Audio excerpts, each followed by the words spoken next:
तो प्रियो, आप सबको जय मसीह की। आप सबका वेलकम है मेरे यूट्यूब चैनल पर। तो आप सब जन कैसे हो? आशा करती हूँ कि आप जन स्वस्थ मस्त और अच्छे होंगे। तो आज हम देखेंगे बाइबल की पुस्तक मीका मीका के बारे में हम जानेंगे। तो चलो बिना देरी किए हुए हम शुरू करते हैं। यहोवा का वचन जो यहूदा के राजा योताम, आहाज और हिजकिय्याह के दिनों में मोरेशेतवासी मीका को पहुंचा, जिसको उसने शम्रोन और यरूशलेम के विषय में पाया। सामरिया और यरूशलेम के लिए विलाप। हे जाति जाति के सब लोगों, सुनो।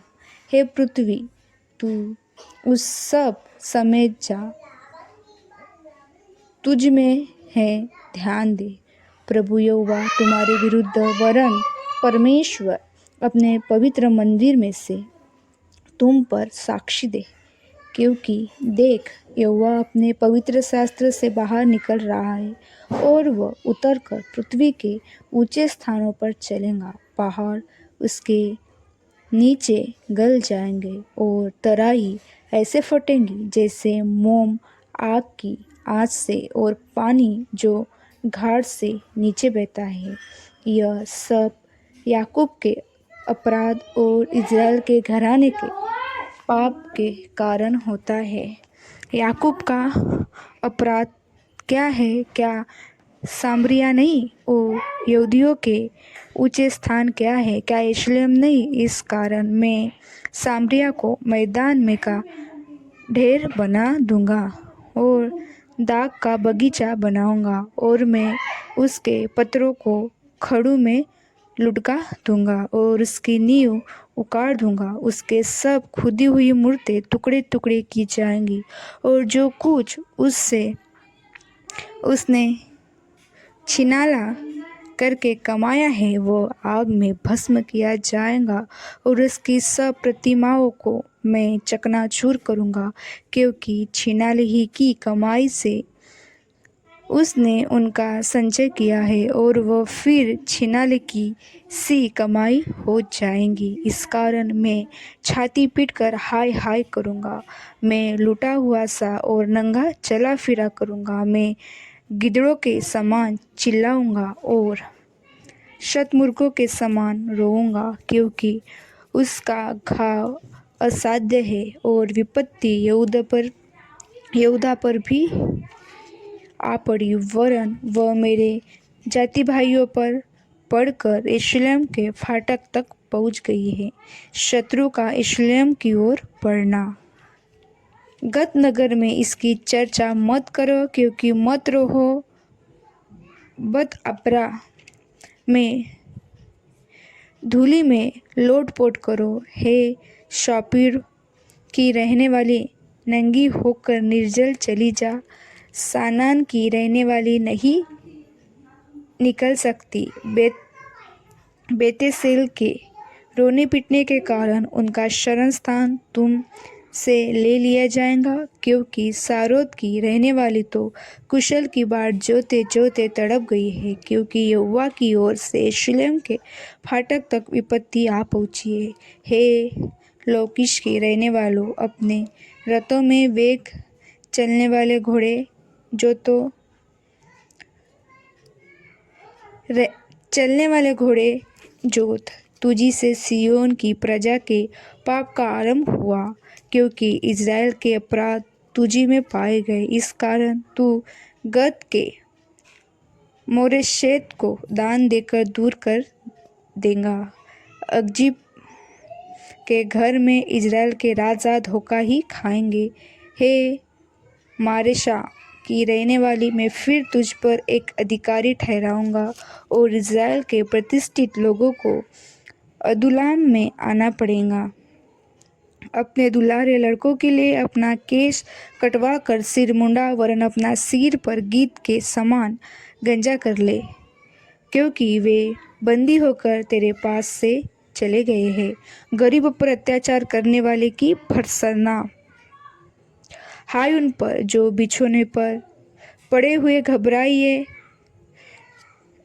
हाय उन पर जो बिछोने पर पड़े हुए बुराइयों की कल्पना करते और दुष्ट कर्म की इच्छा करते हैं, और बलवंत होने के कारण भोर को दिन निकलते ही वे उनको पूरा करते हैं। वे खेतों का लालच करके उन्हें छीन लेते हैं और घरों का लालच करके उन्हें भी ले लेते हैं, और उनके घराने समेत पुरुष पर और उनके निज भाग समेत किसी पुरुष पर अंधेर और अत्याचार करते हैं। इस कारण यहोवा यो कहता है, मैं इस कुल पर ऐसी विपत्ति डालने पर हूँ जिसके नीचे से तुम अपनी गर्दन हटा न सकोगे, न अपने सिर ऊंचे किए हुए चल सकोगे, क्योंकि वह विपत्ति का समय होगा। उस समय यह अत्यंत शोक का गीत दृष्टांत की रीति पर गाया जाएगा। हमारा तो सर्वनाश हो गया, वो मेरे लोगों के भाग को बिगाड़ता है। हाय, वह उसे मुझसे गिनती दूर कर देता है। वह हमारे खेत बलवा करने वाले को दे देता है। इस कारण तेरा ऐसा कोई न होगा जो यहोवा की मंडली में चिट्ठी डालकर नापने की डोरी डाले। बकवासी कहा करते हैं, बकवास न करो, इन बातों के लिए न कहा करो, ऐसे लोगों में से अपमान न मिटेगा। हे याकूब के घराने, क्या यह कहा जाए कि यहोवा का आत्मा अधीर हो गया है? क्या यह काम उसी के लिए हुए है? क्या मेरे वचनों से उनका भला नहीं होता जो सीधाई से चलता है? परंतु कल की बात है कि मेरी प्रजा शत्रु बनकर मेरे विरुद्ध उठी है। तुम शांत और भोले भाले रहियो के तन पर से चादर छीन लेते हो, जो लड़ाई का विचार न करके निधड़क चले जाते हैं। मेरी प्रजा की स्त्रियों को तुम उनके सुखधामों से निकाल देते हो, और उनके नन्हे बच्चों से तुम मेरी ही दी हुई उत्तम वस्तु सर्वदा के लिए छीन लेते हो। उठो, चले जाओ, क्योंकि यह तुम्हारे विश्राम स्थान नहीं है। इस कारण वह अशुद्धता है जो कठिन दुख के साथ तुम्हारे नाश करेंगे। यदि कोई झूठी आत्मा से चलता हुआ झूठी और व्यर्थ बातें कहे और कहे कि मैं तुम्हें नित्य दाख मधु और मदिरा के लिए प्रचार सुनाता रहूँगा, तो वही इन लोगों को भविष्यवक्ता ठहराएगा। हे याकूब, मैं निश्चय तुम सबों को इकट्ठा करूँगा, मैं इस्राएल के बचे हुओं को निश्चय इकट्ठा करूँगा और बोत्रा की भेड़ बकरियाँ के समान एक संग रखूँगा, उस झुंड के समान जो अच्छी चराई में हो। वे मनुष्य की बहुताई के मारे कोलाहल मचाएंगे, उनके आगे आगे मारे बाड़े का ताड़ने वाला क्या है, इसलिए वे भी उन्हें तोड़ रहे हैं और फाटक से होकर निकल जा रहे हैं। उनका राजा उनके आगे आगे गया, अर्थात यहोवा उनका सरदार और अगुआ है। इज़राइल के अगुओं की भर्त्सना। मैंने कहा है, याकूब के प्रधानों है, इज़राइल के घराने के न्यायों, सुनो, क्या न्याय का भेद जानना तुम्हारा काम नहीं? तुम तो भलाई से बैर और बुराई से प्रीति रखते हो। मानो तुम लोगों पर से उनकी खाल उधर लेते और उनकी हड्डियों पर से उनका मांस नोच लेते हो। वरन तुम मेरे लोगों का मांस खा भी लेते और उनकी खाल उधरते हो। तुम उनकी हड्डियों को हांडी में पकाने के लिए तोड़ डालने और उनका मांस हंडे में पकाने के लिए टुकड़े टुकड़े करते हो। वे उस समय यहोवा की दुहाई देंगे, परंतु वो उनकी न सुनेगा, वरन उस समय वह उनके बुरे कामों के कारण उनसे मुंह मोड़ लेगा। यहोवा का यह वचन है कि जो भविष्यवक्ता मेरी प्रजा को भटका देते हैं और जब उन्हें खाने को मिलता है तब शांति शांति पुकारते हैं, और यदि कोई उनके मुंह में कुछ न दे तो उनके विरुद्ध युद्ध करने को तैयार हो जाते हैं। इस कारण तुम पर ऐसी रात आएंगी कि तुमको दर्शन न मिलेगा और तुम ऐसे अंधकार में पड़ोगे कि भावी न कर सकोगे। भविष्यवक्ताओं के लिए सूर्य अस्त होगा और दिन रहते उन पर अंधियारा छा जाएगा। दर्शी लज्जित होंगे और भावी कहने वालों के मुंह काले होंगे और वे सब के सब अपने होठों को इसलिए ढांपेंगे कि परमेश्वर की ओर से उत्तर नहीं मिलता। परंतु मैं तो यहोवा की आत्मा से शक्ति, न्याय और पराक्रम पाकर परिपूर्ण हूँ कि मैं याकूब को उनका अपराध और इज़राइल को उनका पाप जता सकूं। हे याकूब के घराने के प्रधानों, हे इज़राइल के घराने के न्यायियों, हे न्याय से घृणा करने वालों, सब सीधी बातों को टेढ़ी मेढ़ी करने वालों, ये बात सुनो।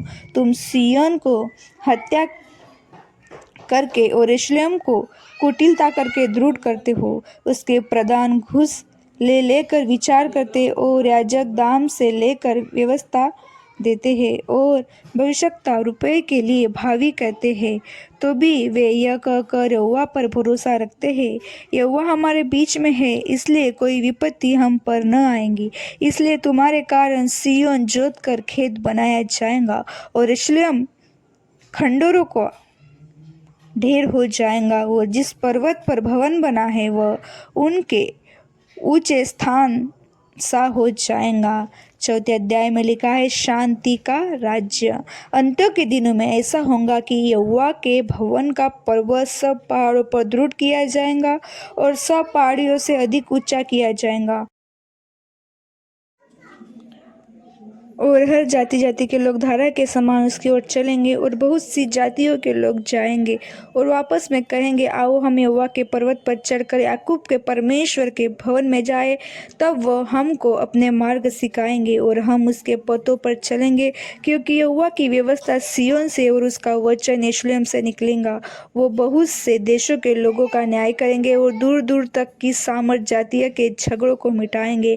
इसलिए वो अपने तलवारें पीट कर हल की फाल और अपने भालों की रस्सियां बनाएंगे। तब एक जाति दूसरी जाति के विरुद्ध तलवार फिर न चलाएंगे और लोग आगे को युद्ध विज्ञान न सीखेंगे, परंतु वे अपनी अपनी दाखलता और अंजीर के वृक्ष तले बैठा करेंगे और कोई उनको न डराएगा से न कि यहोवा का यही वचन दिया है। सब राज्यों के लोग तो अपने अपने देवताओं का नाम लेकर चलते हैं, परंतु हम लोग अपने परमेश्वर यहोवा का नाम लेकर सदा सर्वदा चलते रहेंगे। बदुआई से इज़राइल की वापसी। हे यहोवा की यह वाणी है, उस समय में प्रजा के लंगड़ों और जबरन निकाले हुओं और जिनको मैंने दुख दिया है उन सब को इकट्ठा करूँगा और लंगड़ों को मैं बचा रखूँगा और दूर किए हुओं को एक सामर्थ जाति कर दूंगा। और यहोवा उन पर सिय्योन पर्वत के ऊपर से सदा राज्य करता रहेगा। हे एदर के घुमट, हे सिय्योन की पहाड़ी, पहली प्रभुता अर्थात यरूशलेम का राज्य तुझे मिलेगा। तब तू क्यों चिल्लाती है? क्या तुझ में कोई राजा नहीं रहा? क्या तेरा युद्ध करने वाला नष्ट हो गया, जिससे जज्जा स्त्री के समान तुझे पीड़ा उठी है? हे सिय्योन की बेटी, जज्जा स्त्री के समान पीड़ा उठा कर उत्पन्न कर, क्योंकि अब तू घड़ी में से निकल कर मैदान में बसेंगी, वरन बेबीलोन तक जाएंगी।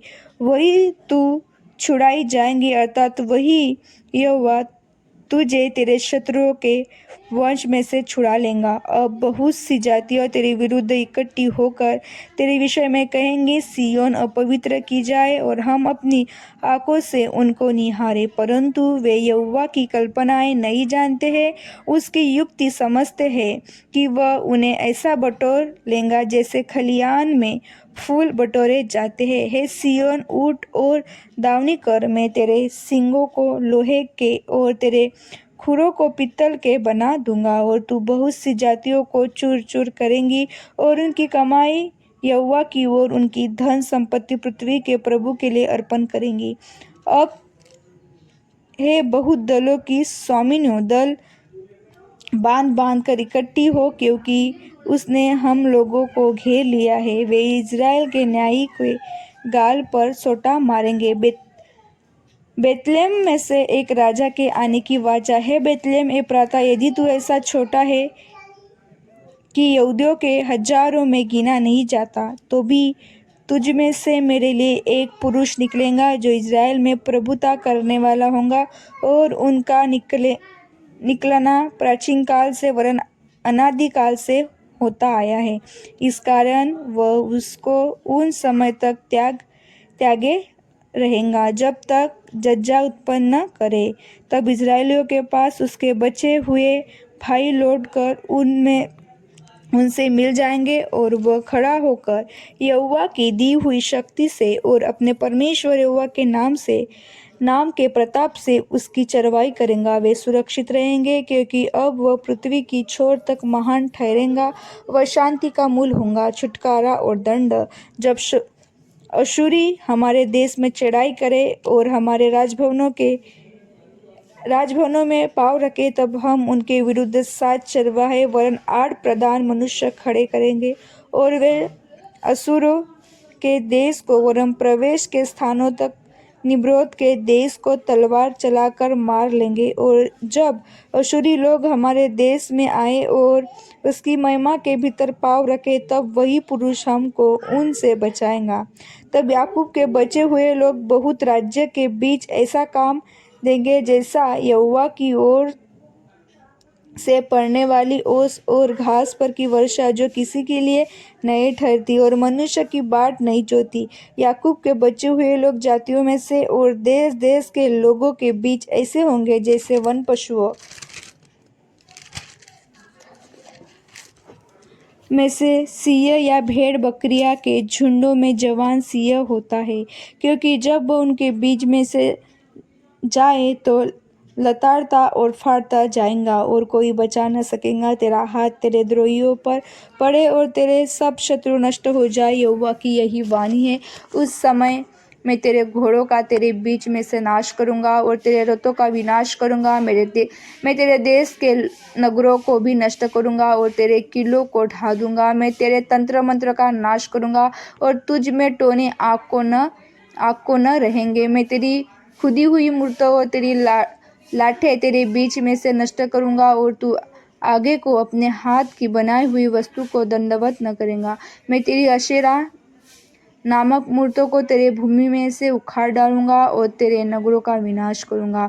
और मैं जाति जाति में जो मेरा कहा नहीं मानते, क्रोध और जलजलाहट के साथ बदला दूंगा। इज़राइल के विरुद्ध परमेश्वर की अभियोग।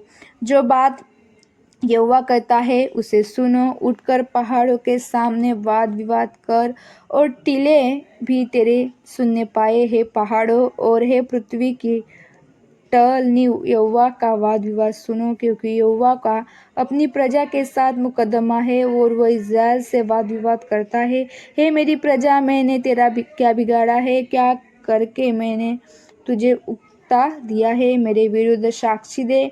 मैं तो तुझे मिस्र देश से निकाल कर ले आया और दासवत के घर में से तुझे छुड़ा लाया और तेरी अगुवाई करने को मूसा, हारून और मरियम को भेज दिया है। मेरी प्रजा, स्मरण कर कि मोआब के राजा बालक ने तेरे विरुद्ध कौन सी युक्ति की और बोर के पुत्र बिलाप ने उसको क्या संपत्ति दी और शितमी ने गिलगाल तक की बातें को स्मरण कर, जिससे तू यहोवा के धर्म के काम समझ सके। परमेश्वर क्या चाहता है? मैं क्या लेकर यहोवा के सम्मुख जाऊं और ऊपर रहने वाले परमेश्वर के सामने झुकूं? क्या मैं होम बलि के लिए एक वर्ष के बछड़े लेकर उसके सम्मुख जाऊं? क्या यहोवा हजारों मेंढों से या तेल की लाखों नदियों से प्रसन्न होगा? क्या मैं अपने अपराध के प्रायश्चित में अपने पहलौठे को या अपने पाप के बदले में अपने जन्माए हुए किसी को दूं? हे मनुष्य, वह तुझे बता चुका है कि अच्छा क्या है और यहोवा तुझसे उसे छोड़ और क्या चाहता है कि तू न्याय से काम करे और कृपा से प्रीति रखे और अपने परमेश्वर के साथ नम्रता से चले। यहोवा इस नगर को पुकार रहा है और संपूर्ण ज्ञान तेरे नाम का भय मानता है। राजदंड की ओर जो उसे देने वाला है, उसकी बातें सुनो। क्या अब तक दुष्ट के घर में दुष्टता से पाया हुआ धन और छोटा ऐसा घृणित नहीं है? क्या मैं कपट का तराजू और घटबट के बटखरों की थैली लेकर पवित्र ठहर सकता हूँ? यहाँ के धनवान लोग उपद्रव का काम देखा करते हैं और यहाँ के सब रहने वाले झूठ बोलते हैं और उनके मुंह से छल की बातें निकलती है। इस कारण मैं तुझे मारते मारते बहुत ही घायल करता हूँ और तेरे पापों के कारण तुझको उजाड़ डालता हूँ। तू खाएगा परंतु नष्ट न होगा, तेरा पेट जलता ही रहेगा और तू अपनी संपत्ति लेकर चलेगा परंतु न बचा सकेगा, और जो कुछ तू बचा भी ले उसको मैं तलवार चलाकर लुटवा दूंगा। तू बोएगा परंतु लवेगा नहीं, तू जैतून का तेल निकालेगा परंतु लगाने न पाएगा, और दाख रोदेगा परंतु दाख मधु पीने न पाएगा, क्योंकि वे उम्र के विरुद्ध पर और अहाम के घराने के सब कामों पर चलते हैं और तुम उसकी युक्तियों के अनुसार चलते हो। इसलिए मैं तुझे उजाड़ दूंगा, उन नगर के रहने वालों पर ताली बजवाऊंगा और तुम मेरी प्रजा की नामधराई सहोगे। इज़राइल का नैतिक पतन। हाय मुझ पर, क्योंकि मैं उन जन के समान हो गया हूँ जो धूपकाल के फल तोड़ने पर या रही हुई दाख बीनने के समय के अंत में आ जाए। मुझे तो पक्की अंजीरों की लालसा थी परंतु खाने के लिए कोई गुच्छा नहीं रहा। भक्तों लोग पृथ्वी पर से नष्ट हो गए हैं और मनुष्य में एक भी सीधा जन नहीं रहा। वे सब के सब हत्या के लिए घात लगाते हैं और जाल लगाकर अपने अपने भाइयों का आहेर करते हैं। वे अपने दोनों हाथों से मन लगाकर बुराई करते हैं। हाकिम घूस मांगता और न्यायी घूस लेने को तैयार रहता है, और रईस अपने मन की दुष्टता वर्णन करता है। इस प्रकार से वे सब मिलकर जालसाजी करते हैं। उनमें से जो सबसे उत्तम है वह कटीली झाड़ी के समान दुखदाई है, जो सबसे सीधा है वह कांटे वाली बाड़े से भी बुरा है। तेरे पहरुओं का कहा हुआ दिन अर्थात तेरे दंड का दिन आ गया है, अब वे शीघ्र चौदिया जाएंगे। मित्र पर विश्वास मत करो, परम मित्र पर भी भरोसा मत रखो, वरन अपनी अर्धांगिनी से भी संभल कर बोलना, क्योंकि पुत्र पिता का अपमान करता है और बेटी माता के और बहू सास के विरुद्ध उठती है, परंतु मनुष्य के शत्रु उसके घर ही के लोग होते हैं। परंतु मैं यहोवा की ओर ताकता रहूँगा, मैं अपने उद्धारकर्ता परमेश्वर की बाट जोता रहूँगा। मेरा परमेश्वर मेरी सुनेगा, उद्धार परमेश्वर ही से। हे मेरी बेरीन, मुझ पर आनंदित मत कर, हे मेरी बेरीन, मुझ पर आनंद मत कर, क्योंकि जो ही मैं कहूँगा तो ही उठूँगा, और ज्योति में अंधकार में पड़ूँगा तो ही यहोवा मेरे लिए जाति का काम देगा। मैंने यहोवा के विरुद्ध पाप किया है, इस कारण मैं अपने समय तक उसके क्रोध से सहता रहूँगा, जब तक कि वह मेरा मुकद्दमा लड़कर मेरा न्याय न चुकाएगा। उस समय वह मुझे उजियाले में निकाल ले आएगा और मैं उसका धर्म सीखूंगा। तब मेरी बेरीन जो मुझ पर यह कहती है कि तेरा परमेश्वर यहोवा कहाँ रहा, वह भी मुझसे देखेंगी और लज्जा से मुंह ढांपेंगी। मैं अपने आंखों से उसे देखूंगा, तब वह सड़कों के कीच के समान दताड़ी जाएंगी।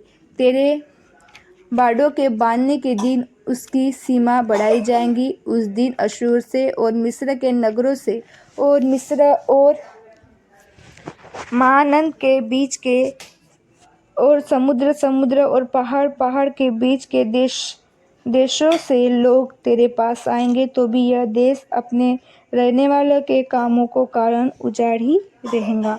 इज़राइल पर परमेश्वर की दया। तू लाठी लिए हुए अपनी प्रजा की चरवाही कर, अर्थात अपने निज भाग को भेड़ बकरियां की जो कमल के वन में अलग बैठती है, वे पूर्वकाल के समान बाशान और गिलाद में चरा करे। जैसे कि मिस्र देश तेरे निकल आने के दिनों में, वैसे ही अब मैं उसको अद्भुत काम दिखाऊंगा। अन्य जातियां देखकर अपने सारे पराक्रम के विषय में लजाएंगी। वे अपने मुंह को हाथ से छिपाएंगा और उनके कान बहरे हो जाएंगे। वह सर्प के समान मिट्टी चाटेंगी और भूमि पर रेंगने वाले जंतुओं की भांति अपने बिलों में से कांपती हुई निकलेंगी। वे हमारे परमेश्वर यहोवा के पास थरथराते हुए आएंगे और वे तुझसे डरेंगे। तेरे सामने ऐसा परमेश्वर का है जो अधर्म को क्षमा करे और अपने निज भाग के बचे हुओं के अपराधों को ढाँप दे। वह अपने क्रोध को सदा बनाए नहीं रखता, क्योंकि वह करुणा से प्रीति रखता है। वह फिर हम पर दया करेगा और हमारे अधर्म के कामों को लताड़े डालेगा। तू उसके सब पापों को गहरे समुद्र में डाल देगा। तू याकूब के विषय में वह सच्चाई और अब्राहम के विषय में वह करुणा पूरी करेगा, जिसकी शपथ तू प्राचीन काल के दिनों से लेकर अब तक हमारे पितरों से खाता आया है।